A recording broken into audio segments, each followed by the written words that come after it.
விஜய் ஏர்போர்ட்டுக்கு வந்திருந்த போதிலும் அங்க கொடுக்கப்பட்ட time flight take off time வந்து 8:45.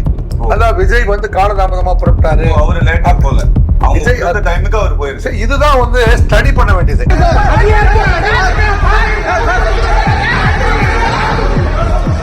அந்த ஹியூமன் வேவ்ஸ் தான் வந்து சில பேர் கீழே விழுந்த போது அவர்களை கண்டுகொள்ள முடியாது. ஏன்னா கீழே விழுந்தவன குமிஞ்சு எடுத்தா இவனும் உள்ள போயிடுவான். அந்த ஹியூமன் வேவ்ஸ் வந்து உருவாக்கப்பட்டதா உருவானதா, அது இயற்கையா செயற்கையா, இதுல வந்து ரொம்ப முக்கியமா விசாரணை ஆணையமே வந்து விசாரிக்க வேண்டியது. அந்த இடத்துல மேடு பள்ளம் ஒரு குழி இருந்தது உண்மையா இல்லையா, மின்விளக்கு அணைக்கப்பட்டது உண்மையா இல்லையா, ஏன் அண்ணாமலை வந்து எண் மக்கள் கூட்டத்துல அவர் போய் கூட்டத்துல சிக்கும் போது ஐ வாஸ் செக்யூரிட்டி அட்வைசர், நான் வந்து அண்ணாமலை மேல கிரௌடு விழாம சுத்திலையும் வந்து ஹியூமன் பேரிகேடிங் வந்து ரோப்போட வச்சு அவர் சேஃபா நடந்து வர்றதுக்கு அந்த ஐடியாவை கொடுத்ததே நான் தான். ஜான் ஆரோக்கியசாமி, ஆதவன் அர்ஜுனா, இவங்க 2 பேருமே வந்து வேற ஃபீல்ட்ல இருந்து வந்தவங்க. இவங்க 2 பேரும் மற்றும் புஷி ஆனந்த், இவங்க 3 பேரும் வந்து இவ்வளவு பிரச்சனைகளையும் சமாளிப்பதற்கு தகுதியானவர்களா இல்லையா என்கின்ற ஒரு மிகப்பெரிய பாடத்தை விஜய்க்கு இந்த நிகழ்வுகள் கொடுத்திருக்கிறது. ஆர்ஆர் ரிவ்யூ நேயர்களுக்கு எனது அன்பான வணக்கங்கள். சார், விஜய் அவர்கள் பாத்தீங்கன்னா மக்களை சந்திக்க 3வது வாரமா திருச்சி, மதுரைக்கு அப்புறம் நேற்று கரூர் போயிருந்தாரு சார். நேற்று இரவு பாத்தீங்கன்னா ஒரு கூட்ட நெரிசல் காரணமா ஒரு 39 பேர் இறந்து போயிட்டாங்க சார். இதுக்கு முக்கிய காரணமா வந்து விஜய் அவர்களை சொல்றாங்க, சில பேர் காவல்துறையை சொல்றாங்க. இந்த சம்பவம் பத்தி சொல்லுங்க சார். அதாவது செப்டம்பர் 27 தேர்தல் பரப்புரைக்காக கரூருக்கு விஜய் வர வேண்டிய நேரம் வந்து 12 மணி. 12 மணிக்கு வந்து தேர்தல் பரப்புரைக்காக விஜய் வந்து கரூருக்கு வர்றதா முறையா அனுமதி பெற்று 12 மணிக்கு அவரு பேச வர்றாரு. ஆனா வந்து சேர்ந்தது வந்து சாயந்தரம் 7 மணி, 7:15 ஆயிடுச்சு. ஸோ இந்த இடைப்பட்ட நேரத்தில் வந்து பல்வேறு குளறுபடிகள் இதில் நடந்திருக்கு. இதில் வந்து போலீஸ் காரணமா, பொதுமக்கள் காரணமா, அல்லது கட்சிக்காரர்கள் காரணமா அப்படின்னு 3 கோணத்தில் மக்களால் வந்து பார்க்கப்படுகிறது. அதில் வந்து போலீஸ் அப்படின்னு நம்ம எடுத்துக்கிட்டோம்னா, ஏன்னா அரசு வந்து அவருக்கு வந்து கொடுக்கப்பட்ட, நம்ம போலீஸ் ஃபர்ஸ்ட் பார்ப்போம், அப்புறம் பொதுமக்களை பார்ப்போம், அப்புறம் வந்து இது 3 சாப்டரா பேசும். விஜய் அவர்களுடைய தாவேகா கட்சிக்காரங்க அப்படின்னு பார்ப்போம். இதுல வந்து ஒரு பேரிழப்பு நடந்ததுல மீளா துயரத்துல வந்து தமிழ்நாடே இருக்கிற சமயத்துல இந்தியாவில் இருக்கிற அத்தனை தலைவர்களும் இரங்கல் தெரிவித்துக் கொண்டிருக்கிற நேரத்துல நம்ம இந்த நேர்காணல்ல பேசிட்டு இருக்கிறோம். இப்போ காவல்துறையினுடைய பங்கு அப்படின்னு பார்த்தா 12 மணிக்கு அவருக்கு வந்து கரூர்ல பேசுறதுக்கு அனுமதி கொடுக்கப்பட்டது. 8:45 மணிக்கு நாமக்கல்ல பேசுறாரு. ஸோ 8:45 மணிக்கு நாமக்கல்ல பேசுறதுக்கு அனுமதி பெற்றிருந்த விஜய் ஏர்போர்ட்லயே வந்து 8:40 தான் வந்து ஏறாரு அப்படிங்கிற தகவல் வந்து ஊடகத்துல அத்தனை பேருக்கு தெரியுது. அப்ப விஜய் காலதாமதமா வந்தாரா அப்படின்னு அந்த இடத்துல இருந்து ஸ்டார்ட் பண்ணா அப்படின்னா, ஒரு தனிநபர் விமானத்துல அவர் கிளம்புறாரு. விமான நிலையத்தை பொறுத்த வரைக்கும் அங்க வந்து டேக் ஆஃப் ஆகிறதுக்கு 6:40 ஒரு ஃபிளைட்டு, 6:55 ஒரு ஃபிளைட்டு, 10 நிமிஷம் 15 நிமிஷத்துக்கு இடைவெளியில ஒவ்வொரு ஃபிளைட்டும் டேக் ஆஃப் ஆகி அது வந்து நம்மளுடைய ஏர்போர்ட்ல இருந்து அந்த விசினிட்டில இருந்து ஏடிசின்னு சொல்லுவாங்க, ஏர் டிராஃபிக் கண்ட்ரோலுடைய நம்ம கண்ட்ரோலை விட்டு அது வந்து வெளியில போனதுக்கு அப்புறம் தான் அடுத்த ஃபிளைட்டை வந்து போடுவாங்க. ஸோ அது வந்து இயல்பாகவே வந்து விஜய் வந்து ஏர்போர்ட்ல இருந்து கிளம்பும்போது, விஜய் ஏர்போர்ட்டுக்கு வந்திருந்த போதிலும் அங்க கொடுக்கப்பட்ட time flight take off time வந்து 8:45. அதான் விஜய் வந்து காலதாமதமா புறப்பட்டாரு. அவரு லேட்டா போல, விஜய் அந்த டைமுக்கு அவர் போயிருச்சு. இதுதான் வந்து ஸ்டடி பண்ண வேண்டியது. எப்படின்னா ஒரு விவிஐபி மூவ்மெண்ட்ல டைம் டு டைம் ஒவ்வொரு நிமிஷமுமே வந்து கண்காணிக்கப்பட வேண்டியது அப்படிங்கிறதுக்கு இது ஒரு முக்கியமான நிகழ்வு. விஜய் வந்து காலதாமதமா புறப்பட்டனும், விஜய் ஏர்போர்ட்டுக்கு வந்தாரு, அவருக்கு கொடுக்கப்பட்ட டேக் ஆஃப் டைம் வந்து 8:45. ஸோ 8:45க்கு அவர் டேக் ஆஃப் ஆனோடனே 9:45 அங்க எதுக்கு வந்தாரு, திருச்சி ஏர்போர்ட்டுக்கு வந்தாரு. 9:40 வந்தோடனே உடனே வந்து அவர் அங்கிருந்து கார்ல கிளம்பிட்டார். வர தொட்டியத்துல வர்ற வழியில வந்து தொட்டியம் வழியா பை கார் வராரு. அது வந்து ரோடு வந்து புதுசா இந்த இப்ப நாமக்கல் வரைக்குமே புதுசு ரோடு போட்டாங்க. அதனால கரெக்ட் டைமுக்கு வந்து சேர்ந்துறாரு. நாமக்கல்ல கொடுத்திருந்த டைம் அப்படின்னு பாத்தீங்கன்னா 8:45. ஆனா அவர் நாமக்கலுக்கு வந்து சேர்ந்ததே வந்து கிட்டத்தட்ட 12:30 மணி ஆயிடுச்சு. 12:30 மணிக்கு நாமக்கல்ல எஸ்பி திருமதி விமலா அவர்கள் நல்ல ஸ்டடி பண்ணி அவங்களுக்கு கொடுத்திருந்த இடம் இருக்கு பாத்தீங்களா, அது கேஎஸ் தியேட்டர் நாமக்கல். அது வந்து கிட்டத்தட்ட இந்த பக்கம் வந்து 40 அடி, அந்த பக்கம் 40 அடி, 80 அடி அகல ரோடு. அதுல வந்து எஸ்கேப்பிங் வே நிறைய இருக்குது. இதுல வந்து நீங்க திரும்பி திரும்பி வந்து இந்த பொதுமக்களும் சரி, காவல்துறையும் சரி, நீதித்துறையை சேர்ந்த வழக்கறிஞர்கள் அத்தனை பேருமே ஏன் வந்து இதை விசாரிக்க போகின்ற ஆணையம் கூட வந்து கணக்கில் எடுத்துக்கொள்ள வேண்டிய ஒரு முக்கியமான தகவல் என்ன அப்படின்னா, திருமதி விமலா நாமக்கல் எஸ்பி கொடுத்திருக்க அனுமதி கொடுத்த இடம் வந்து நாமக்கல் ஒரு பரந்துபட்ட சேலம் ரோடு, பெரிய ரோடு. அது வந்து கிட்டத்தட்ட 80 அடியில வந்து 90 அடி அகலம் உள்ள ஒரு ரோடு. இதுல இடையிடையே வந்து சைடுல வந்து மக்கள் வந்து ஏதாவது ஒரு அவசரம்னா பிரிஞ்சு போறதுக்கான சாலைகளும் இருக்கிறது. அப்படி ஒரு அகலமான இடத்துல அவருக்கு இடம் கொடுத்ததுனால அவர் வந்து அவ்வளவு பெரிய அகலமான இடத்துலயே அவர் வந்து என்ன செய்யறாரு, கிட்டத்தட்ட 2:30 மணிக்கு தான் வந்து அவரால் அவர் வந்து 9:45 புறட்டா 10:45 11 மணிக்குள்ள வந்து நாமக்கல்ல வரும் சேர்ந்து 1.5 மணி நேரம் தான் டிராவல். அது அவருடைய கார்ல 1 மணி நேரம் அல்லது 1.25 மணி நேரம் வைங்களேன். 9:45 10:45 11 வந்தாலும் அவர் வந்து 12:30 மணிக்கு தான் நாமக்கல் ஸ்பீச் நடக்குது. 3/4 மணி நேரம் 1 மணி நேரம் இவர் வந்து இவருடைய கார் வந்து அங்க நிறுத்தப்பட்ட பிரச்சார வேனு கிட்ட போய் சேர்றதுக்கே வந்து பயங்கரமா. நான் வந்து நாமக்கல் நேட்டிவ் தான், என்னுடைய நேட்டிவ். நாங்க வந்து சேலம் ரோட்ல வந்து ஆயிரக்கணக்கான முறை பயணம் செஞ்சிருக்கிறோம். ஆனால் சேலம் ரோட்ல அவ்வளவு பெரிய கூட்டம் கூடியது இதுதான் முதல் முறை. இது சேலம் ரோடே வந்து ஸ்தம்பிச்சு போயிடுச்சு. சேலம் ரோட்ல கிட்டத்தட்ட 2-3 கிலோமீட்டருக்கு வந்து மக்கள் வெள்ளம் வந்து அலைமோதியது. இதை வந்து ஊடகத்துல உட்கார்ந்து பார்த்து கொண்டிருந்த அத்தனை பேருக்குமே தெரியும். இப்போ வந்து என்ன செய்யணும், கரூர் எஸ்பி வந்து இதை வந்து காலையில எத்தனை மணிக்கு ஏர்போர்ட்ல கிளம்பினாருங்கிறத பார்த்தாரு.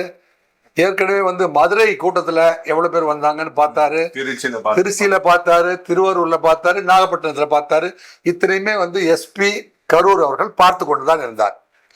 இன்னைக்கு காலையில ஒரு ஏற்கனவே வந்து 500 பேரை பந்தோபஸ்து நியமித்திருந்த எஸ்பி கரூர் அவர்கள் அவர் புறப்படுறதுக்கு எவ்வளவு காலதாமதம் ஆகுது, எத்தனை மணிக்கு நாமக்கல் வந்து சேர்றாரு, எத்தனை மணிக்கு கரூர் வந்து சேருவாரு, அத்தனையுமே வந்து டைம் டு டைம் வந்து அவங்க அப்டேட்ல தான் இருந்தாங்க. அப்படிங்கிறது யாராவது மறுக்க முடியுமா? மறுக்க முடியாது. ரைட். இது மறுக்க முடியாத போது 12 மணிக்கு அப்புறம் 12:30 மணிக்கு இவர் நாமக்கல்ல பேசி முடிச்சுட்டு அங்க வந்து சேர்றாரு. எங்க அது மதுரை பைபாஸ்ல போறாரு. மதுரை பைபாஸ் அங்கிருந்து ஒரு 45 மினிட்ஸ் தான். 40 மினிட் நடுவில் லஞ்ச் முடிச்சுட்டு அது வந்ததுனால ஸோ அங்கே வந்து சேர்றாரு. அங்கே வந்து சேர்த்தோடனே கிட்டத்தட்ட ஒரு 4:30 to 5 வந்து கரூர் அந்த அதாவது வெங்கமேடு பைபாஸ் சொல்லுவாங்க. அந்த இடத்த வெங்கமேடு வந்து அதில் வந்து கீழே இறங்குறாங்க. பைபாஸ்ல இருந்து கீழே இறங்கும்போது திருமாநிலையூர் அப்படிங்கிற ஊர்ல இறங்குவாங்க. ஸோ திருமாநிலையூர்ல இறங்கி ஆண்டாங்கோயில் ரோடு அல்லது ஈரோடு ரோடுக்கு திரும்பி வர்ற இடத்துல தான் அந்த இடம் இருக்குது. எது வேலுச்சாமிபுரம் அப்படிங்கிற இடம் வந்து திருமாநிலையூர்ல இறங்கி அது வந்து குறுகலான ரோடு. குறுகலான ரோடு எப்படி குறுகலான ரோடுனா, இப்போ வந்து விஜய் வந்து மதுரை, திருச்சி, நாகப்பட்டினம் மற்றும் பெரம்பலூர்ல எத்தனை பேர் மரத்து மேல நின்றுட்டுருக்காங்க அப்படிங்கிறது எல்லாமே வந்து கரூர்ல இருக்கிற போலீஸ் ஃபோர்ஸ் வந்து டைம் டு டைம் பார்த்துட்டு தான் இருக்குது. அதை வந்து டிஐஜி திருச்சி அவங்களும் பார்த்துட்டு தான் இருக்காங்க. அங்கிருந்து வந்து இன்டெலிஜென்ஸ் டிபார்ட்மெண்ட் தமிழ்நாடு ஸ்டேட் முழுவதும் பார்த்துட்டு தான் பார்த்துருக்கீங்க. இது வந்து யாரும் பார்க்கல, தெரியாம நடந்து போச்சு அப்படின்னு சொல்றதுக்கு இல்லை இல்லையா? அப்படி இருக்கும்போது இவர் வந்து கரூர்ல இருந்து இறங்கி அந்த கூட்டத்தை நோக்கி கிட்ட போகும்போது கிட்டத்தட்ட வந்து மனித தலைகள் மட்டும்தான் அந்த ஏரியாவே தெரியுது. அங்க வந்து மக்கள் கூட்டம் வந்து இவருடைய கார் ஒரு வண்டிக்கு போய் சேரவே முடியல. ஏன்னா அவருமே அந்த சேர்ந்ததுக்கு அப்புறம் சொல்லியிருப்பாரு.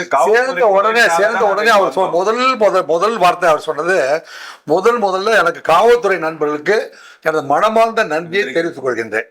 நீங்க இல்லைன்னா அந்த இடத்துல இருந்து நான் இந்த வண்டிக்கு வந்து சேர்ந்திருக்கவே முடியாது அப்படின்னு ஒத்துக்கிறாரு. முடியாதுங்கிறதே ஒத்துக்கிறாரு. அப்படிதான் ஆரம்பிக்கிறாரு. அவர் ஆரம்பிச்சு கொஞ்ச நேரத்துல இங்கதான் வந்து செக்யூரிட்டி வந்து ரொம்ப முக்கியமா கவனிக்க வேண்டிய இடம். அது வந்து குறுகலான சாலை. பழனிசாமிக்கு முதல் நாளே அந்த இடத்துல கூட்டம் நடந்துச்சு அப்படிங்கிறது ஒரு உண்மை. எந்த போதிலும் பழனிசாமி அவர்களுக்கு எத்தனை கூட்டம் வந்துச்சு, அது என்ன கெப்பாசிட்டி, அந்த ஏரியாவில் என்ன கெப்பாசிட்டி. இப்போ கரூர் எனக்கு கிட்டத்தட்ட பழக்கமான ஊருங்கிறதுனால கரூர் வந்து எனக்கு கிடைத்த தகவல்கள்லாம் நான் இந்த ஊடகத்தின் வழியா சொல்றேன். ஏன்னா இது ஊடக வெளிச்சத்துல மக்கள் அதை புரிந்து கொள்ளட்டும். கிட்டத்தட்ட இவர் 12:30 மணிக்கு வர்றாருன்னு தெரிஞ்ச போதிலும் கரூரை சுத்தி இருக்கிற அத்தனை கிராமத்தை சேர்ந்ததும் வண்டியெல்லாம் வந்து பர்மிட் பண்ண மாட்டாங்க அந்த ஏரியாவுக்கு. அதனால நடந்தே போனான்னு 3 கிலோமீட்டர் 4 கிலோமீட்டர் நடந்து காலையில 5:30 மணில இருந்து வந்துட்டாங்க. இந்த மக்களுக்கு விஜய் மேல இருக்கிற பாசம்னு நான் சொல்றதா, இல்ல ஒரு திரைப்பட நடிகர் பெரிய ஹீரோ நேரா பார்க்க போறோம், ஒரு வாட்டியாச்சும் ஒரு வாரம் தடவையாவது தெரியலையே பார்த்துட்டு இருந்த ஒரு மிகப்பெரிய நடிகரை, தமிழ்நாட்டினுடைய முதன்மையான நடிகரை, தாவேக்காவுடைய கட்சி தலைவரை இப்போ தேர்தலுக்குள்ள வந்துட்டு தமிழ்நாட்டுடைய அடுத்த முதல்வர் என்று சொல்லி கொண்டிருக்கின்ற ஒரு தலைவரை நம்ம வந்து நம்ம ஊர் மண்ணுல நேரா பார்க்கிற ஒரு வாய்ப்பு. நம்ம குழந்தையும் பார்த்துக்கிட்டோமே, பைத்தியம்ல சொல்றதுக்கு இல்ல, நம்ம வந்து விஜய வந்து நேரா வந்து என் குழந்தைக்கு காட்டிடலாம். ஒரு வயசு குழந்தைக்கு காட்டி என்ன சார்? ஒரு வயசு குழந்தைக்கு அதெல்லாம் வந்து அவங்களுடைய மனநிலை பொறுத்தது. நம்ம வந்து பைத்தியமா உனக்கு ஏன் ஒரு வயசு குழந்தைய தூக்கிட்டு வந்த அப்படின்னு நம்ம பர்ஸ்பெக்டிவ்ல கேட்கலாம். அவனை பொறுத்த வரைக்கும் நான் விஜய் நேரா காமிச்சேன், தன்னுடைய நிறைமாத கர்ப்பிணியை கூட்டிட்டு வந்து அங்க வந்து விட்டுட்டு விஜயை காட்டுறேன்னு சொல்லிட்டு அவன் இறந்து போயிட்டான். நிறைமாத கற்பிணி வந்து அவ வந்து இப்போ வந்து தன் கணவன் இல்லாம நிறைமாத கற்பிணியா ஒட்டி இருக்கிறாங்க. அது எவ்வளவு பெரிய பரிதாபத்துக்காரி. ஒரே குடும்பத்தை சேர்ந்த 3 பேர். முதல் மகன் வந்து இறந்துட்டா, 2வது மகனை காணவில்லைன்னு ஒரு தாய் அடிச்சுட்டு அழுவுறதெல்லாம் பார்க்கும்போது மனவேதனைக்கு நம்ம மனது படுகின்ற வேதனைக்கு அளவே இல்லை. குழந்தைகளை தூக்கிட்டு ஆஸ்பத்திரிக்கு ஓடுறதும் இந்த ஆம்புலன்ஸ்கள் இங்கேயும் அங்கும் ஓடுவதெல்லாம் பார்க்கிற பொழுது நமக்கு மனவேதனையுடைய எல்லைக்கே வந்து வாழ்நாளில் நம்ம வந்து சந்திக்காத மனவேதனை என்று சொல்லுகிற அளவுக்கு கரூர் வந்து நம்மளை வந்து துயரத்துக்கு உள்ளாக்கி விட்டது என்று சொன்னால் அது மிகையாகாது. இன்னும் வரைக்கும் அந்த துயரத்தோடு தான் இந்த ஊடகத்தோட நம்ம பேசிட்டு இருக்கோம். இதுல என்னன்னா போலீஸ் பர்ஸ்பெக்டிவ்ல என்னன்னா பார்த்தா அங்க வந்து பழனிசாமியோட கூட்டம் வந்து அங்க இருந்துச்சு அப்படின்னா அது வந்து ஸ்கேட்டர்டா இருந்துச்சு. ரோட்ல 2 பக்கம் இருந்தாங்க, அவர் பேசுறத அப்படியே கேட்டுட்டு மூவ் ஆயிட்டாங்க. வந்திருந்தது அரசியல்வாதி கூட்டம். மனு கொடுக்க சொல்ல பாத்தீங்கன்னா ஒரு 10,000 பேர் தான் கிரௌடு வருவாங்கன்ற மாதிரி மனு கொடுத்திருந்தாங்க. அதனாலதான் நாங்க அந்த பிளேஸ் கொடுத்தோன்ற மாதிரி ஒரு சொல்றாங்களே சார். விக்னேஷ், அவங்க வந்து 10,000 பேர் வருவாங்கன்னு சொல்லுவாங்க. அவங்களுடைய கெப்பாசிட்டியை போலீஸ் தானே வந்து மெஷர் பண்ணணும். அவங்க தான் மெஷர் பண்ண. போலீஸ் வந்து ஒரு சிஸ்டமேட்டிக் இன்ஸ்டிடியூஷன். தமிழ்நாடு காவல்துறை என்பது ஒரு பாரம்பரியமிக்க காவல்துறை. நம்ம வந்து ராஜீவ்காந்தி திட்டத்தை பார்த்திருக்கோம், இந்திரா காந்தி அட்டாக் மதுரையில பார்த்திருக்கிறோம். இந்திரா காந்தியை வந்து ஒரு கிரௌட் அடிக்கிற பொழுது இந்திரா காந்தி வந்து மதுரை விமான நிலையத்துல இருந்து அவனியாபுரத்துக்கு ஒரு மீட்டிங் போறாங்க. திராவிட முன்னேற்ற கழகம் வந்து கட்சி வந்து கருப்பு கொடி காட்டுறாங்க. அவங்க வந்து கருப்பு கொடி காட்டுபவர்களை வந்து சும்மா ஜஸ்ட் அவங்களை வந்து தடுக்க நினைக்கிற போது கிரௌட் வந்து அவன் மாபா மாறிடுது. மாப் மென்டாலிட்டியில இந்திரா காந்தி உயிரை காப்பாற்றுவது பெரும் நிகழ்ச்சி ஆயிடுச்சு. அதுல வந்து நெடுமாறன் என்கின்ற தலைவர் வந்து இந்திரா காந்தி மேல படுத்து தன்னை கேடயமாக்கி இந்திரா காந்தியை காப்பாத்திருக்காங்க. நமக்கு வந்து தமிழ்நாட்டில் வந்து செக்யூரிட்டி லேப்ஸ் வந்து புதிதல்ல. ஏற்கனவே நம்ம மண்ணில் வந்து ராஜீவ் காந்தியை இழந்திருக்கிறோம். நமக்கு இல்லாத செக்யூரிட்டி அனுபவம் தமிழ்நாட்டில் வந்து வேற இந்தியாவில் வந்து எந்த மாநிலத்துக்கும் இல்லாத. விஜய் அவர்கள் வந்து நேற்று கட்சி ஆரம்பிக்கல, 1.5 வருஷமா கட்சி ஆரம்பிச்சிருக்காரு. அவருக்கு எவ்வளவு கிரௌடு வருதுன்னு போலீஸுக்கு நல்லாவே 1.5 வருஷம். ஏங்க மதுரையில ஒரு உதாரணம் சொல்றேன். மதுரையில வந்து கவர்மெண்ட்ல வேணும்னே வந்து திரு மு.க. ஸ்டாலின் கிட்ட அத்தனை பேருமே பொய் சொல்லிட்டு தெரியுறாங்க. என்னங்க ஏங்க அவர் வந்திருக்கிறது வந்து 9 லட்சம் பேர் வந்திருக்காங்க. இல்ல சார், ஒரு 2 லட்சம் பேர் தான் வந்தாங்க. அதாவது அந்த பரப்புரை நடக்கிற இடத்துக்கே போய் ரீச் பண்ண முடியாம பல தெருக்கள் நிரம்பி போயிருக்கேன்னு மதுரை நண்பர்கள் எனக்கு சொன்னாங்க. அது வந்து எத்தனை பேர் கணிப்புன்னு கேட்டபோது 9 லட்சம் பேர். ஆனால் திரு மு.க. ஸ்டாலின் அவர்களுக்கு தெரிவித்தது ஒரு 2 லட்சம் பேர் வந்திருப்பாங்க சார், ஒரு 25,000 பேர் தான் வந்திருப்பாங்க. இப்படிலாம் குறைத்தும் கூட்டியும் பேசுறது நீட்டலும் மடக்கலும் வேண்டாம்னு சொல்லி திருவள்ளுவர் அந்த காலத்தில் சொல்லியிருக்காரு. விஜய் அவர்கள் பேசி முடிக்கும் போது பாத்தீங்கன்னா ஒரு குழந்தை மிஸ் ஆயிடுறாங்க, நிறைய பேர் மயக்கம் போட்டு கீழே விழுந்துடுறாங்க, உடனே எல்லாம் ஹாஸ்பிட்டல் தூக்கிட்டு போறாங்க சார். விஜய் அவர்கள் அவங்களை எப்படியாச்சும் கண்டுபிடிச்சு கொடுத்துருங்கன்ற மாதிரி சொல்லிட்டு அந்த ஸ்பீச்சை முடிக்கிறாரு. இல்ல, விஜய் வந்து வண்டியில செக்யூரிட்டி ஆபீசர்ஸ் வச்சிருக்காரு. அந்த வண்டிக்குள்ள இருந்து கீழே என்னென்ன நிகழ்வு நடக்குதோ அதெல்லாம் வந்து அப்பப்ப வந்து ஆதவர்ஜனா மூலமா தகவல்கள் வந்து போயிட்டே இருக்கு. நீங்க ஸ்டேஜ்ல விஜய் இருந்தாலும் கூட இருக்கிற இன்டெலிஜென்ஸ் டீம் வந்து அதுக்குள்ள இருக்கு, செக்யூரிட்டி ஆஃபீஸர்ஸ் இருக்காங்க. அப்போ வந்து ஆதவர்ஜனா அவர் காதுல சொல்றாரு, அவர் சொல்றாரு அஸ்மிகா அப்படிங்கிற 9 வயசு குழந்தைய காணாமா. என்னங்க நம்ம சகோதரர்களே, நம்ம கட்சி சகோதரர்களே, டிவிகே சகோதரர்களே, அந்த குழந்தைய எப்படியாவது கண்டுபிடிச்சு பெற்றோர்கிட்ட சேர்த்துருங்க அப்படின்னு வேண்டுகோள் விடுத்துட்டு கீழே இறங்குறாரு. பாத்தீங்களா? சோ ஒரு பெண் மயக்கம் போட்டாங்க அப்படிங்கிற செய்தி அவர் சொல்லப்படுது. இங்க இருந்து வாட்டர் பாட்டிலை தூக்கி அங்க போடுறாரு. சோ இந்த வாட்டர் பாட்டில தூக்கி அங்க போடுறது கூட வந்து விஜய் தொட்ட வாட்டர் பாட்டில நாங்கெல்லாம் குடிக்கணும்னா அத்தனை பேர் பாஞ்சு அதை பிடிப்பான். மாஸ் மென்டாலிட்டியில விஜயோட அசைவுகள் கூட வந்து கவுண்ட் ஆகுது. விஜய் வந்து ஸ்டேஜ் ஆகிற 11 நிமிஷத்துல தானே ஹியூமன் வேவ்ஸ் வந்து கிரியேட் ஆகுது. அந்த ஹியூமன் வேவ்ஸ் கிரியேட் பண்ணது உண்மையான ஹியூமன் வேவ்ஸ் தானா, உருவாக்கப்பட்ட ஹியூமன் வேவ்ஸா அப்படின்னு வந்து விசாரணை ஆணையம் கண்டிப்பா விசாரிக்கும்னு நினைக்கிறேன். விசாரணை ஆணையம் நியமிச்சிருக்காங்க. விசாரணை ஆணையம் அதை பத்தி விசாரிக்கும்னு நினைக்கிறேன். அது வந்து கண்டிப்பா வந்து உருவாக்கப்பட்டதா இருக்கக்கூடாது அப்படின்னு என்னுடைய ஆசை. என்னங்க, அது வந்து உருவாக்கப்பட்டதா இருந்தால் அதாவது மிகப்பெரிய குற்றம். ஒருவேளை அதே வந்து அங்க இருந்த பள்ளம் கால்வாய்க்காக நோண்டப்பட்டு மூடப்படாம பள்ளத்துல ஒரு கூட்டம் சரிந்து மறுபடியும் எஸ்கேப் ஆகிறதுக்கு முயற்சி பண்ண போது அந்த கூட்டம் மலை மோதல் உருவாச்சார். அந்த ஹியூமன் வேவ்ஸ் தான் வந்து சில பேர் கீழே விழுந்த போது அவர்களை கண்டுகொள்ள முடியாது. ஏன்னா கீழே விழுந்தவன குமிஞ்சு எடுத்தா இவனும் உள்ள போயிடுவான். இது வந்து பல்வேறு கிரௌட்ல நாங்க பார்த்துருக்கிறோம். ஏன் அண்ணாமலை வந்து எண்மக்கள் கூட்டத்துல அவர் போய் கூட்டத்துல சிக்கும் போது ஐ வாஸ் செக்யூரிட்டி அட்வைசர். நான் வந்து அண்ணாமலை மேல கிரௌடு விழாம சுத்திலையும் வந்து ஹியூமன் பேரிகேடிங் வந்து ரோப்போட வச்சு அவர் சேஃபா நடந்து வர்றதுக்கு அந்த ஐடியாவை கொடுத்ததே நான் தான். அண்ணாமலைக்கு பர்சனலா தெரியும் அண்ணாமலை இவ்வளவு கூட்டத்துக்குள்ள போய் எப்படி சேஃபா வந்தாரு, அதுக்கு வந்து நான் தான் காரணம். I was security advisor at the time. அது ஒரு சின்ன அசைன்மெண்ட்டுக்காக நான் அவரோட இருந்தேன். அந்த செக்யூரிட்டி அந்த ரோப்பு எவ்வளோ பெருசு வாங்கணும், எத்தனை பேர் ரோப்பை பிடிச்சிருக்கணும், அந்த ஹியூமன் வேவ்ஸ் வந்து அவர் மேலே விழாமல் அது பாருங்க. நீ ராமேஸ்வரத்துல இருந்து திருநெல்வேலி வரைக்கும் 22 நாட்களும் அவர் மீது விழுந்த லட்சக்கணக்கான பேர் வந்து அவர் மேலே விழுந்தாங்க. அவர் வந்து பாதிப்பு அடையாமல் அவர் வந்து அதை கடந்து செல்வதற்கு செக்யூரிட்டி அட்வைஸ் கொடுத்தது நான் தான். புரியுதா உங்களுக்கு? அதனாலதான் வந்து ஹியூமன் வேவ்ஸை எப்படி கண்ட்ரோல் பண்ணிருக்கணும் அப்படிங்கறத சொல்வதற்கு எனக்கு அந்த தகுதியும் அனுபவம் இருக்கிறதுனால அதை பதிவு பண்றேன். இல்ல சார், இப்ப இவ்வளவு பேர் பாதிக்கப்பட்டிருக்காங்க, நிறைய பேர் ஹாஸ்பிட்டல் கொண்டு போனாங்க, குழந்தையெல்லாம் நிறைய பேர் தூக்கிட்டு ஓடின காட்சிகள்லாம் நம்ம பார்த்தோம். உடனே சிஎம் அவர்கள் வந்து அமைச்சர் அவர்கள் அன்பில் மகேஷ் அவர்கள் ஹாஸ்பிட்டல்ல போய் பார்க்க சொன்னாரு. செந்தில் பாலாஜி அவர்கள்லாம் நேரில் போய் பார்த்துருந்தாங்க. இதெல்லாம் பார்த்தீங்களா சார்? இல்ல, உடனடியா செந்தில் பாலாஜியும் அன்பில் மகேஷும் வந்து சம்பவ இடத்துக்கு வந்ததை நான் வந்து வரவேற்கிறேன். மனிதாபிமான அடிப்படையில் வந்ததை வரவேற்கிறேன். ஆனால் இத்தனை மந்திரிகள் அங்க இருந்த போதிலும் அங்க எப்படி வந்து கரண்ட் கட் ஆச்சு அப்படிங்கிறத வந்து நான் வரவேற்கவில்லை. இவ்வளவு பெரிய கூட்டத்தில் வந்து கரண்ட் கட் ஆவதும் அந்த செல்போன் டார்ச்சை அடிப்பதும், அப்போ அந்த சமயத்தில் ஒருத்தர் மயக்கம் போட்டு விழுவதும், தண்ணி பாட்டில்களை வந்து கொடுக்க கூட வந்து வசதி இல்லாமல் இருக்கிறதும், இதுல வந்து இப்போ இவ்வளவு பெரிய செக்யூரிட்டி லைசன்ஸ்ல வந்து எஸ்பி அடிபட்டவங்களை வந்து கூட்டத்துக்கு வெளியில கொண்டு போனோம். ஆனா ஒவ்வொரு ஆம்புலன்ஸும் வந்து விஜயை கடந்து போக வேண்டியது, மனித கடலை கடந்துதான் வந்து ஆஸ்பத்திரிக்கு போக வேண்டிய ஒரு நிலைமையை உருவாக்கலாமா?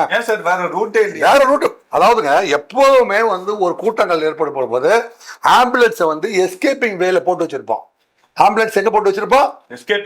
எஸ்கேப்பிங் வேல. அதாவது ஆஸ்பத்திரி ரீச் ஆகுறதுக்கு எவ்வளவு வேகமா போக முடியுமோ அந்த திசையை நோக்கி ஆம்புலன்ஸ்களை நிறுத்திருப்போம். இப்போ வந்து ஏ கிளாஸ் ஆம்புலன்ஸ் ஒன்று வந்திருக்குது.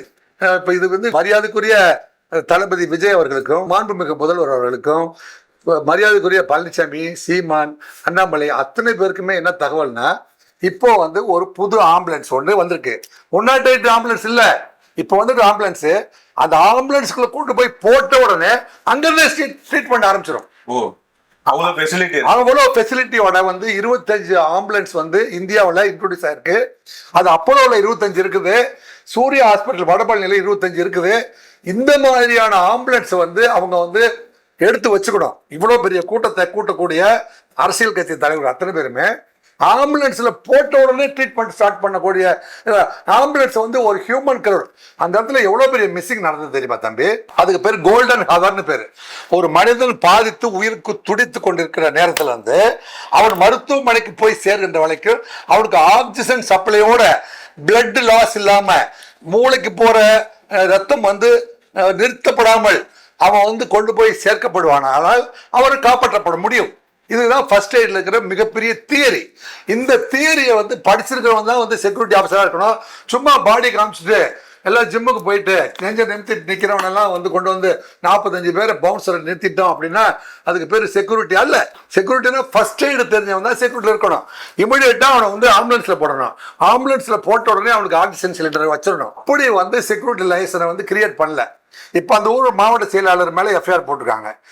எஸ்பி வந்து எஃப்ஐஆர், ஏன் நீங்க 2 பேரும் அட்வான்ஸ் லைசன்ஸ் செக்யூரிட்டினா என்ன அப்படின்னே வந்து தமிழ்நாடு காவல்துறை எதுக்கு இப்படி எல்லாம் தோத்து போகுது, ஏன் பின்தங்குகிறது எனக்கு தெரியவில்லை. மாவட்ட செயலாளர்களும் நிகழ்ச்சி அமைப்பாளர்களும் காவல்துறை சேர்ந்த உயரதிகாரிகளும் சேர்ந்து 3 மணி நேரம் 6 மணி நேரம் வந்து ஒரு மீட்டிங் போடணும். அதுக்கு பேர் தான் ASL அட்வான்ஸ்டு செக்யூரிட்டி மீட்டிங் பேரு. இந்த மீட்டிங் நடத்தாம எந்த விவிஐபிக்கும் பந்தோபஸ்தே வந்து ப்ரொவைட் பண்ணக்கூடாது. என்னங்க இதுல வந்து நான் சொல்றேன், Verma commission of என்கொயரியில double barricading system, stability certificate for the electricity, stability certificate for the stage, அப்புறமே வந்து மெடிக்கல் டீம், நியரஸ்ட் ஹாஸ்பிட்டல், இதெல்லாம் பிரிஸ்கிரைப்டு, வெல் அவேர். இவ்வளவுமே வந்து நம்ம ராஜீவ்காந்தி தமிழ்நாட்டில் இறந்த போது தான் வந்து நான்லாம் வந்து வர்மா கமிஷன்ல முக்கியமான சாட்சி. வர்மா வந்து எங்ககிட்ட கேட்டு எப்படி ஒரு விவிஐபி தேர்தல் பரப்புரைக்கு போகிற பொழுது என்னென்ன பாதுகாப்பு நடவடிக்கைகளை மேற்கொண்டால் இந்த விவிஐபியை வந்து காப்பாற்ற முடியும் அப்படின்னு ராஜீவ்காந்தியுடைய டெத்ல தான் முடிவாச்சு. இல்ல சார், நீங்க இவ்வளவு விஷயங்கள் சொல்றீங்களா சார்? மக்களை பார்க்க வர விஜய்க்கு பாதுகாப்பு இருக்கு, மக்களுக்கு ஒரு பாதுகாப்பு இல்லை சார். மக்களை யார் பாதுகாக்கிறது? திருடனாய் பார்த்து திருந்தாவிட்டால் திருட்டை ஒழிக்க முடியாதுன்னு ஒரு பாடல், பட்டுக்கோட்டை கல்யாண சுந்தரம் பாடல்கள் இருக்கிறது. இது வந்து எவ்வளவு பெரிய குரவுடு இருக்குது. இவ்வளவு நேரம் நான் வந்து காவல்துறை பற்றியும் தாவேகா பற்றியும் சொல்லிட்டு இருந்தேன். இப்ப நான் சொல்றேன், மக்களை பார்த்து சொல்றேன். மக்களே, இந்த கூட்டத்தில் இப்ப எல்லா வீட்லயும் டிவி இருக்குது, எல்லா வீட்லயும் எல்லா செல்போன்லயும் வந்து ஒரு மதுரைக்கு போகும்போது என்ன கூட்டம், தஞ்சாவூர்ல என்ன கூட்டம், அரியலூர்ல என்ன கூட்டம், எல்லா நாமக்கல் கூட்டம் வரைக்கும் உங்களுக்கு தெரியுமா இல்லையா? குழந்தைகளை இந்த கூட்டத்துக்குள்ள கூட்டிட்டு வரக்கூடாது அப்படின்னு நீங்க சிந்திச்சிருக்க வேண்டாமா தாய்மார்களே அப்படின்னு பணிவன்போடு கேட்டுக்கிறேன். இதை வந்து நான் புத்திரவா சொல்ல. 9 குழந்தைகள் அப்படிங்கும் போது நெஞ்செல்லாம் பதறுகிறது. 9 குழந்தைகள்ல வந்து 4 ஆண் குழந்தை, 5 பெண் குழந்தை. பெண்கள் 17 பேர், ஆண்கள் 13 பேர். அப்ப பெண்கள் தான் 17 பேர். 17 பெண்கள் வந்து ஆண்களுக்கு மேல ஆர்வமாக வந்து விஜய் வந்து நாமக்கல் கூட்டம் முடிஞ்ச உடனே வந்து பேட்டி கொடுத்தவங்க அத்தனை பேருமே பெண்கள். நாமக்கல் கூட்டத்துல பெண்கள் வந்து எங்க அண்ணன் வந்து தூணிலும் இருப்பார், துரும்பிலும் இருப்பார், அவரை வந்து இங்க இல்லையா 10 நிமிஷத்துக்கு முன்னாடி எங்க சொன்னாலும் சரி நாங்க வந்து அந்த இடத்துல எவ்வளவு பெரிய கூட்டத்தை கூட்டி காட்டுவோம்னு நாமக்கல்ல ஒரு பெண்மணி பேட்டி கொடுப்பறத நான் பார்த்தேன். அப்ப பெண்கள் வந்து இந்த அளவுக்கு தயாராயிட்டாங்க அப்படின்னு நாமக்கல்லே பேட்டி கொடுத்துருக்காங்க. நாமக்கல்ல மட்டும் இல்ல, அரியலூர்லயும் பேட்டி கொடுக்குறாங்க, எனக்கு நாகப்பட்டினத்துல பேட்டி கொடுத்தாங்க, மதுரையிலையும் பேட்டி கொடுக்குறாங்க. இந்த பேட்டியெல்லாம் பார்த்துட்டு இருக்கிறீங்களே, இவ்வளவு பெரிய குரவுல ஏற்கனவே மயக்கம் போட்டு ஒரு தொண்டர் இறந்து போயிருக்காரு, அவர் குடும்பம் பாதிச்சிருக்கு.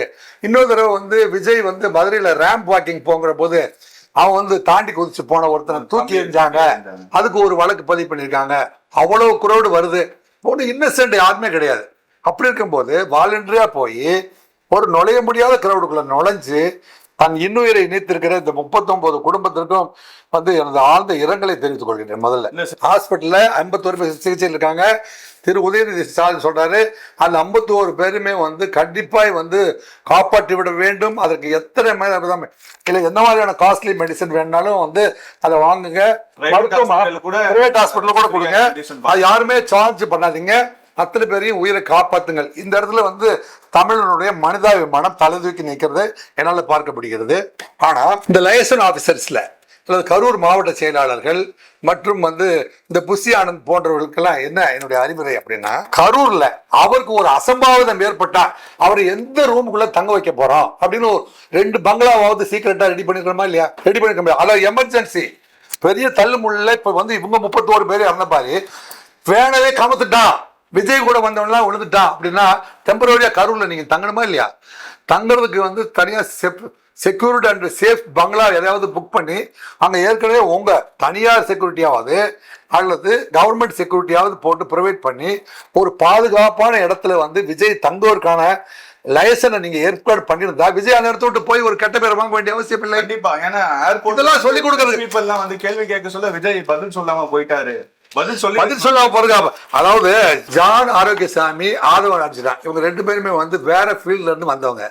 இவங்க 2 பேரும் மற்றும் புஷி ஆனந்த் இவங்க 3 பேரும் வந்து இவ்வளவு பிரச்சனைகளையும் சமாளிப்பதற்கு தகுதியானவர்களா இல்லையா என்கின்ற ஒரு மிகப்பெரிய பாடத்தை விஜய்க்கு இந்த நிகழ்வுகள் கொடுத்திருக்கிறது. இது வந்து சீமான் சொல்லும் போது கேட்கல என்னங்க, அல்லது மற்ற அரசியல்வாதிகள் அத்தனை பேருமே வந்து விஜய் நீங்க அரசியலுக்கு வந்தது சரிதான், யார் வேணாலும் அரசியலுக்கு வரலாம், ஆனா நீங்க ஒரு கட்டமைப்போட வரல, நீங்க ஒரு கட்டுக்கோப்போட வரல, ஒரு நல்ல அட்வைசர்ஸோட வரல, அல்லது மூத்த தலைவர்களோட கலந்து வரல அப்படிங்கிறத வந்து சொன்னாங்களே, எனக்கு அதை வந்து நீங்க உள்வாங்கி இருந்திருந்தா இதெல்லாம் தவிர்ப்பதற்கு வாய்ப்பு இருக்குதா இல்லையா? சார் அவர் பதில் சொல்லியிருக்கணும்ல சார், அவரை பார்க்கறதுக்காக இவ்வளவு கிரௌடு வந்திருக்கு. இல்ல அவர் சொல்லல, அவர் வந்து அவரை பொறுத்த வரைக்கும் இப்ப செக்யூரிட்டி ஆபீசர் ஸ்டாண்டுக்குள்ள போயிட்டாரு. அவர் இங்க எங்க லேப்ஸ் நடக்குது, அவருடைய தாவேக்காவுல என்ன லேப்ஸ் அப்படின்னுங்கிறத சொல்றேன். இப்ப வந்து ஜான் ஆரோக்கியசாமியும் ஆதவ அர்ஜுனாவும் இவர் எங்க போனான்னு தெரியல. யாரு? புஷி ஆனந்த் எங்க பாத்தீங்களா? அதுக்கப்புறம் வரல, நான் இருக்கவே மாட்டாரு. ஏன்னா இருக்க வேண்டிய, ஏன்னா அவருக்கு ஃபேஸ் பண்ற அளவுக்கு ஒரு கெப்பாசிட்டி இருக்கிறவரை நீங்க வந்து பெரிய அவர் வந்து ஆர்கனைஸ் பண்றதுக்கு. ஆனா இந்த மாதிரி ஒரு நிகழ்வு வரும்போது ஆஃப்டர் மாத் அந்த நிகழ்வுக்கு பிறகு வரைக்கும் எவ்வளவு பெரிய நிகழ்ச்சி ஆனாலும் அது நின்று சமாளிக்கிறதுக்கு வந்து ஒரு டீம் உங்ககிட்ட இருக்கா விஜய்? தம்பி விஜய் இவருக்கு இருக்கா? அப்படி இல்லைன்னா நீங்க வந்து இங்க இருந்து திருச்சி போய் மெட்ராஸுக்கு போக வேண்டிய அவசியம் இல்லை. திருச்சியிலே உங்களுக்கு என்ன இருக்கணும், உங்க கண்ட்ரோல்ல ஒரு பெரிய பங்களாவில் சுத்திலையும் செக்யூரிட்டி போட்டு ஒரு இடம் உங்களுக்கு ஒரு பங்களா உங்ககிட்ட இருந்திருக்கணும். சார் அவர் அங்க தங்கியிருந்தாருன்னா நான் பாதிக்கப்பட்ட மக்களை நேர்ல போய் பார்த்திருக்கோம். நேர்ல போய் திருச்சியில இருந்தா 1 மணி நேரத்துல போய் மறுபடியும் கரூர்ல பார்க்க முடியும். இப்ப சென்னையில இருந்து ஏர்போர்ட்டில் கிளம்புகிறார், ஏஎஸ்எல் போடுகிறார். அப்புறம் நீங்க மறுபடியும் வந்து ஒரு விமானத்துக்கு வந்து திருச்சிக்கு ஸ்பெஷல் பர்மிஷன் வாங்கி அங்கிருந்து புறப்பட்டு ரோடு வழியா வந்தீங்கன்னா நடுவழி கூட்டம். இவ்வளவு அவாய்ட் பண்றதுக்கு விஜய் அந்த இடத்துல இருந்திருக்கணும். அப்படிங்கிறதுக்கு அவர் வந்து அவருடைய டீம் யாரு, ஜான் ஆரோக்கியசாமியோ ஆதவ அர்ஜுனாவோ அல்லது இவங்க புஷி ஆனந்த், இவங்க 3 பேரோ அல்லது அந்த மாவட்ட செயலாளர், இந்த 4 பேருமே வந்து அந்த ஏற்பாடுகளை செய்கிற அளவுக்கு அவங்களுக்கு கெப்பாசிட்டி இல்லை, அந்த அளவுக்கு சிந்தனை உயரம் இல்லைன்னு எனக்கு தெரியுது. இன்னொரு விஷயமா சொல்றாங்க சார், இந்த சம்பவம் ஏற்பட்டதுக்கு முக்கிய காரணம் வந்து விஜய் அவர்கள் கொஞ்சம் சீக்கிரம் வந்திருந்தாருன்னா அப்ப அவ்வளவு கிரௌடு இல்ல, கொஞ்சம் சீக்கிரம் வந்திருந்தாருன்னா பார்த்துட்டு அவர் போயிருக்கலாம். அவர் லேட்டா வந்தனால தான் கிரௌடு இன்னும் அதிகமாயிடுச்சுன்ற மாதிரி. விஜய் அவர்கள் லேட்டா வந்தது இயற்கையா செயற்கையா அப்படின்னு நீங்க பாருங்க. இயற்கை. விஜய் அங்க வந்தது இயற்கை. என்னங்க நான் என்ன சொல்றேன், அந்த ஹியூமன் வேவ்ஸ் வந்து உருவாக்கப்பட்டதா உருவானதா, அது இயற்கையா செயற்கையா, இதுல வந்து ரொம்ப முக்கியமா விசாரணை ஆணையமே வந்து விசாரிக்க வேண்டியது அந்த இடத்துல மேடு பள்ளம் ஒரு குழி இருந்தது உண்மையா இல்லையா, மின்விளக்கு அணைக்கப்பட்டது உண்மையா இல்லையா, அங்க ஏற்பட்ட ஹியூமன் வேவ்ஸ் வந்து இயற்கையானதா செயற்கையானதா, இதெல்லாம் யாரு சார் பொறுப்பு? இதெல்லாம் வந்து அட்வான்ஸ் செக்யூரிட்டி லைசன் அப்படின்னு ஒண்ணு இருக்கு.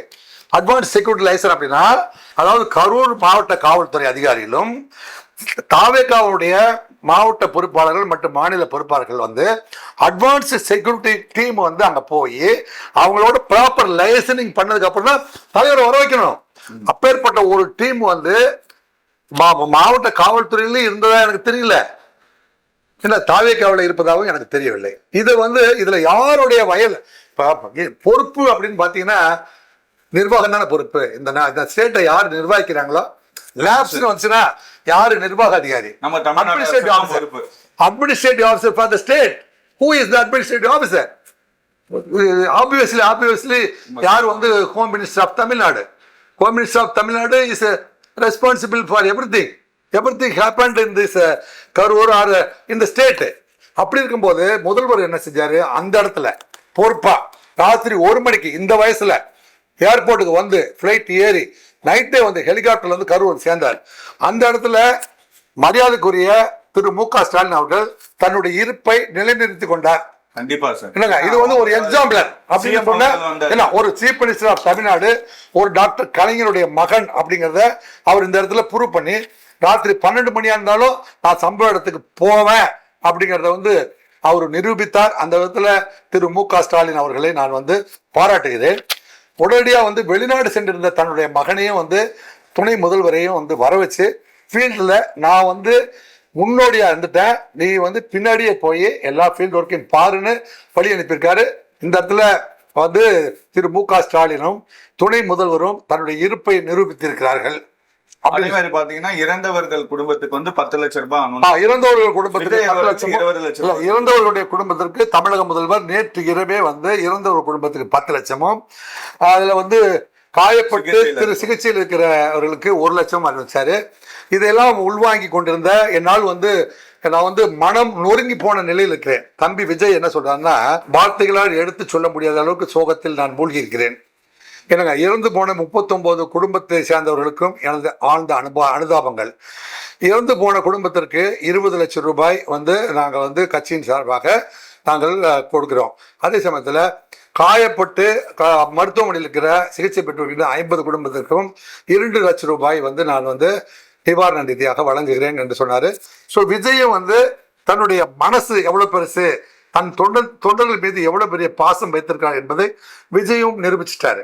ஆனா தமிழ்நாட்டை பொறுத்த வரைக்கும் ஏற்கனவே ஜெயலலிதா அவர்களும் சசிகலா அவர்களும் கும்பமேளா குளத்துல தனியா ஒரு பாத்ரூம் செட் பண்ணி இவங்க மேல அவங்க மேல இவங்க தண்ணி ஊத்தும் போது அதுக்கு பிறகுதான் மற்ற பக்தர்கள்லாம் குளிக்கணும்னு சொன்னாங்க. எப்படிலாம் ஒரு முடிவு எடுத்தாங்க பாருங்க. அந்த எப்படி அவர்கள் மேல தண்ணி ஊத்திட்டாங்க அப்படிங்கிறதுக்கு என்ன அறிவிப்புன்னு சொன்னா, நான் வந்து வானத்தை நோக்கி டம்னு 3 சுடு சுடுவேன்.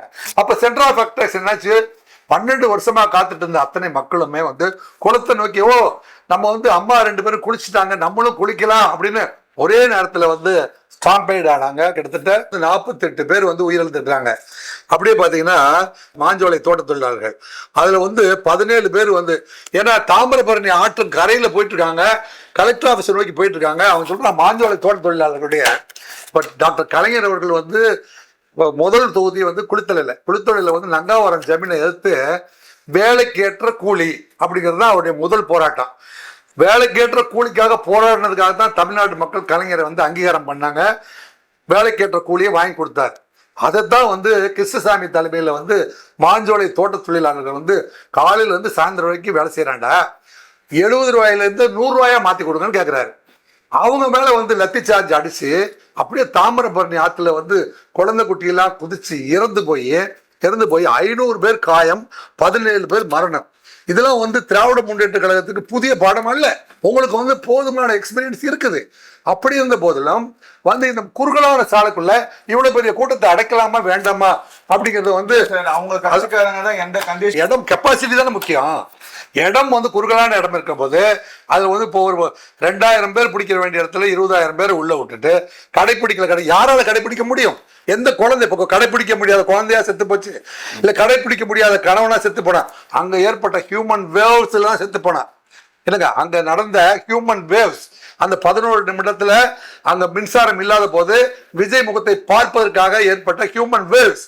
அதனால வந்து எந்த ஊடகத்திலையுமே வந்து இவ்வளவு பர்ஃபெக்டா வந்து சொல்வதற்கு வாய்ப்பு இல்லை. ஏன்னா எங்களை போன்ற காவல்துறையில் இருப்பவர்கள் என்னங்க அந்த ஸ்டேஜில் இருக்கிற சென்டர் ஆஃப் அட்ராக்ஷன் நோக்கி ஒரு ஹியூமன் வேவ் வந்து எப்படி மூவ் ஆகும், அது கண்ட்ரோலபிள் ஆர் நாட் கண்ட்ரோலபிள், அதுக்கு பேர் வந்து எங்களுக்கெல்லாம் வந்து crowd control, what is mass mentality, எப்படி how to control the mass அப்படிங்கிறதுக்கெல்லாம் வந்து எங்களுக்கு வந்து நாங்கள் எப்போவே வந்து இந்த மாதிரி கிரவுடுக்கு வந்து எஸ்கேப்பிங் வே, எமர்ஜென்சிக்கு இப்போ நீங்கள் வந்து இப்போ ஃப்ளைட்டில் போயிருந்தீங்களா, எமர்ஜென்சி கேட் போட்டிருக்கான்.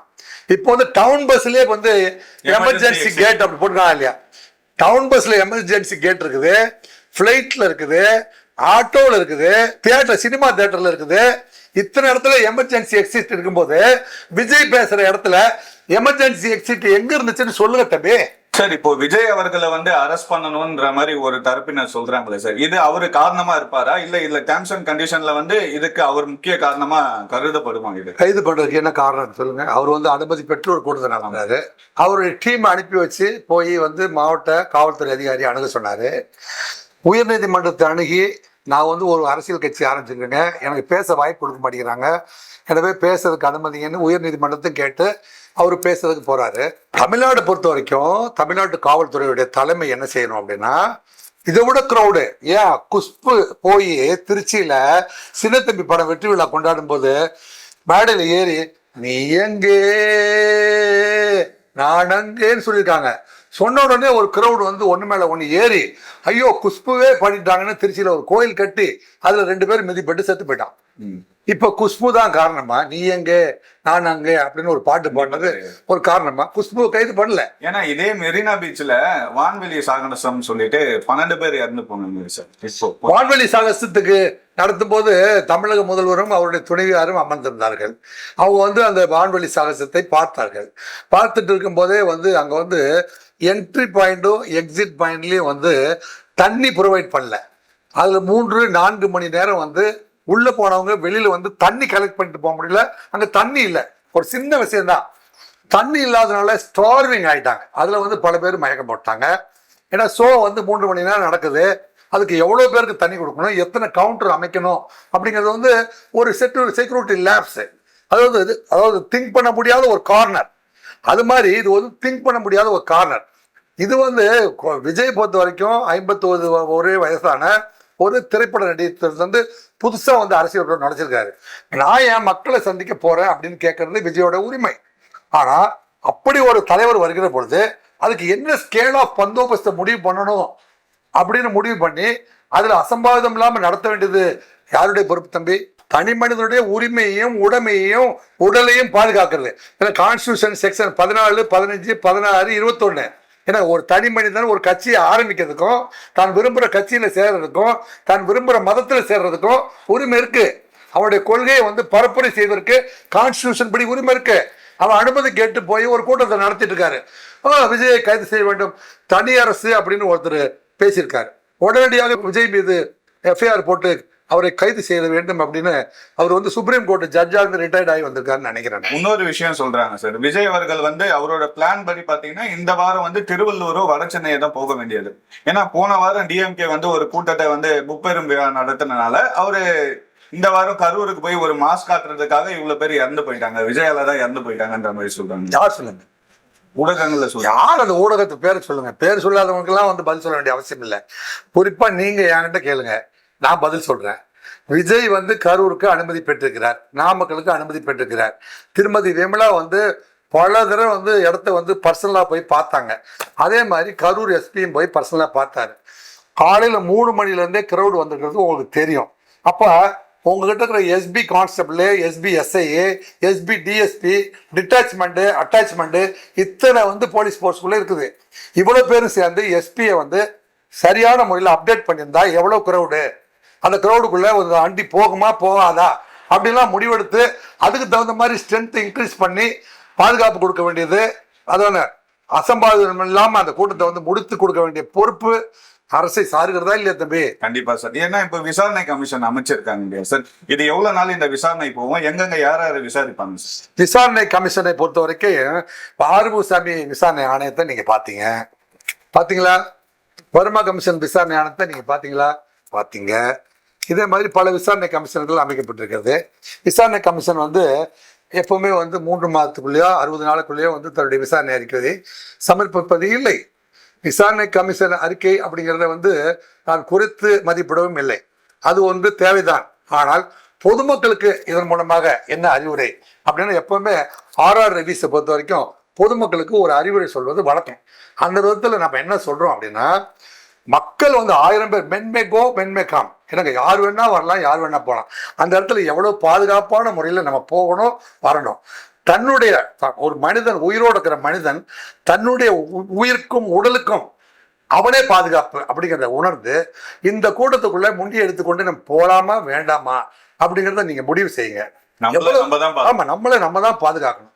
அவருக்கு அவரே ஒரு தன்னைத்தானே காப்பாற்ற முடியாது, தன் குடும்பத்தையோ தன் சமுதாயத்தையோ காப்பாற்ற முடியாது. எனவே வந்து எப்பேற்பட்ட தலைவர்களை விஜய் அரசியலுக்கு வருவதை நம்ம வந்து வரவேற்றிருக்கிறோம் ஏற்கனவே. இதோட வந்து விஜய் வந்து அரசியலை பண்ணக்கூடாதுன்னு சொல்ல முடியாது. ஏன்னா விஜய் வந்து என்னோட அடுத்த கேள்வி அதுதான் சார், கடைசி கேள்வி என்னன்னா, விஜய் அவர்கள் அடுத்த வாரம் மக்களை சந்திக்க முடியுமா முடியாதா? இல்ல போன என்னென்ன மாதிரி கண்டிஷன்ஸ் போடுவாங்க சார்? இல்ல விஜய் வந்து அடுத்த வாரம் மக்களை சந்திக்க முடியுமா முடியாதுன்னா என்னை பொறுத்த வரைக்கும் முடியாது. ஏனென்றால் அவருடைய மனநிலை, அவர் என்னைக்கு வந்து ஓப்பன்ல வரப்போறாருன்னே தெரியல. இதுல வந்து எனக்கு பல்வேறு தகவல்கள் விஜயுடைய நெருங்கிய நண்பர்கள் எனக்கு தெரிவிப்பது என்னவென்றால், மனம் நொறுங்கி மனவேதனையோடு இருக்கிறார். அவர் பேசுகின்ற அளவில் கூட அவருக்கு மனம் திறந்து பேசுகின்ற ஆற்றல் கூட அவருக்கு இல்லை. அவ்வளவு சோகத்தில் மூழ்கி இருக்கிறார் என்று அவர் வந்து சராசரியாக மக்கள் மீது அன்பு கொண்ட கண்டிப்பா நண்பா, நண்பி, தோழா, தோழி, என் மேல இவ்வளவு பாசமடா வச்சிருக்கீங்க அப்படின்னு நாமக்கல் கேட்டார். உண்மையாலுமே அவர், நான் வந்து ஒரு 3 வாரத்துக்கு முன்னாடி இந்த அரசியலுக்குள்ள இவ்வளவு பெரிய புயலுக்குள்ள நுழையிறமே, நம்ம சோபிப்போமா சோபிக்க மாட்டோமான்னு எனக்கே ஒரு சந்தேகம் இருந்துச்சு. ஆனா உங்களெல்லாம் பார்த்ததுக்கு அப்புறம் நின்றுருவான் பார்த்துருவான்னு ஒரு முடிவுக்கு வந்தானே. அந்த அளவுக்கு மக்கள் வெள்ளத்தை வந்து நேசிக்க ஆரம்பிச்சிட்டாரு தம்பி விஜய். அப்பேற்பட்ட ஒரு விஜய் 39 பேர் வந்து இறந்து போய் இந்த மாதிரியான சோக நிகழ்வுகளை கடந்து வர வேண்டிய சூழ்நிலை இருக்கனால இன்னும் கொஞ்சம் டைம் எடுத்துக்குவார். ஒரு 15 நாட்கள் அல்லது 20 நாட்களுக்கு அப்புறம் தான் வந்து அவர் மறுபடியும் வந்து பரப்புரைக்கு சென்றால் தான் அது சரியாகவும் இருக்கும். இல்ல அப்போ அவர் வெளியே வரும்போது திரும்ப மக்களை சந்திக்கும் போது என்னென்ன மாதிரி கண்டிஷன்ஸ் போடுவாங்க? இல்ல கண்டிஷன்ஸ் இல்ல, வந்து தன்னைத்தானே எப்பவுமே வந்து போருக்கு போகிறவன் வந்து ரத கஜ துரக பதாதி அப்படின்னு சொல்லுவாங்க. அது மாதிரி எதிராளி என்ன மாதிரியான படை கட்டியிருக்கிறான் அப்படிங்கறது உங்களுக்கு தெரிஞ்சு போச்சுன்னா எப்படி புரியுதா உங்களுக்கு? புரியுது. அப்ப எனக்கு என்ன மாதிரியான பந்தோபஸ்து இந்த நாட்டில் கொடுக்க முடியும் அப்படிங்கிறது தெரிஞ்சு போச்சு. அட்வான்ஸ்டு செக்யூரிட்டி லைசன் அப்படிங்கிற ஒன்றை உங்க வாழ்நாள் முழுவதும் நீ கண்டிப்பா கடைபிடித்தாக வேண்டும். அதுக்கு வந்து அனுபவம் மிகுந்த காவல்துறை அதிகாரிகள்ல என்ன காவல்துறை அதிகாரில பல பேர் இருக்காங்க. அவங்கள கூப்பிட்டு அட்வான்ஸ் செக்யூரிட்டி லைசன்ல என்னென்ன ஆஸ்பெக்ட் கவர் பண்ணணும், அது வந்து ஏற்கனவே அந்த முன்னேற்பாடுகள் நடந்திருக்குதா, நான் பேச போற பரப்புரை கூட்டங்கள் எல்லாம் வந்து அந்த மாதிரியான செக்யூரிட்டி ப்ரொவைட் பண்ணியிருக்குதா, எஸ்கேப்பிங் வே இருக்குதா, இந்த ஸ்பெஷல் ஆம்புலன்சஸ்லாம் வந்திருக்குதா, இந்த இடத்துல ஃபர்ஸ்ட் எய்ட் பண்ற அளவுக்கு வந்து ஆம்புலன்ஸ்லாம் வந்து ஹையர் இருக்குதா, போலீஸ் ஹெல்ப் பண்ணாலும் பண்ணாட்டி கட்சிக்காரங்க எத்தனை பேர் வந்து ஃபர்ஸ்ட் எய்டு தெரிஞ்சு வச்சிருக்கணும், அந்த ஃபர்ஸ்ட் எய்டு டீம் வந்து ஸ்டேஜை சுத்தி இருக்கணும், யாருக்கு வந்து உதவி தேவைப்பட்டாலும் தன்னுடைய டீமே வந்து அங்கே ஃபர்ஸ்ட் எய்ட் பண்ணணும். இவங்கள இத்தனை பேர்த்தையும் மெயின்டைன் பண்றதுக்கு உங்ககிட்ட ஒரு பர்சனல் டீம் இருக்கணும். இந்த கட்டமைப்பை உருவாக்கினதுக்கு அப்புறம் தான் நீங்க அரசியல் பண்ண முடியும். இதைத்தான் வந்து எல்லா ஊடகங்களும் வந்து கட்டமைப்பு உருவாக்குன்னு விஜயை நோக்கி சொல்லிட்டு இருக்காங்க.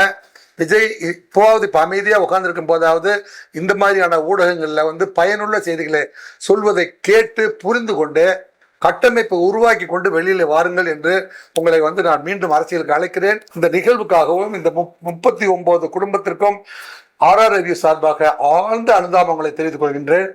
அங்கு மருத்துவமனையில் வந்து கரூரை சுற்றி இருக்கிற எனது அன்பு சொந்தங்கள், ஏனென்றால் கரூர் வந்து எனக்கு சொந்தக்கார ஊர்.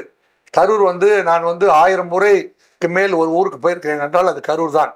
ஏனென்றால் அது சுற்றி இருக்கிறவர்கள், இறந்து போனவர்கள் எனது சொந்தக்காரர்களும் இருக்கக்கூடும் என்று கூட நான் கருதுகிறேன். எனவே காயம்பட்டு மருத்துவமனையில் இருக்கின்ற, மனம் பாதிக்கப்பட்டிருக்கின்ற அத்தனை குடும்பங்களுக்கும் எனது மனமார்ந்த வருத்தத்தையும் ஆறுதல்களையும் தெரிவித்துக் கொள்கின்றேன். நீங்க எல்லாமே வந்து இந்த நிலைமையிலிருந்து மனநிலையும் உடல்நிலையும் சரியாகி ரெகுலர் லைஃபுக்கு நீங்களாம் வரணும் அப்படின்ட்டு வந்து எல்லாம் வல்ல இயற்கையை நான் வேண்டிக் கொள்கிறேன். மீண்டும் அடுத்த ஒரு சந்தர்ப்பத்தில் சந்திக்கும் வரை உங்களிடமிருந்து விடைபெறுவது உங்கள் அன்பு சகோதரர் ராஜேந்திர ராஜா. ஆர்ஆர் ரிவ்யூஸை சப்ஸ்கிரைப் பண்ணுங்க, ஷேர் பண்ணுங்க, எல்லா நண்பர்களுக்கும் ஷேர் பண்ணுங்க. 5000 பேர் 6000 பேர் போன வாரத்தில் மட்டும் வந்து 750 பேர் இமீடியட்டாக சப்ஸ்கிரைப் பண்ணியிருக்கீங்க. என்ன ரகசியத்தை கண்டுபிடிச்சிங்கன்னு தெரியல. உங்கள் அன்புக்கு நன்றி. ஆர்ஆர் ரிவ்யூஸ்ட நீங்கள் கொடுக்குற ஆதரவுக்கு நன்றி என்று விடைபெறுகின்றேன். அன்பு வணக்கம், நன்றி.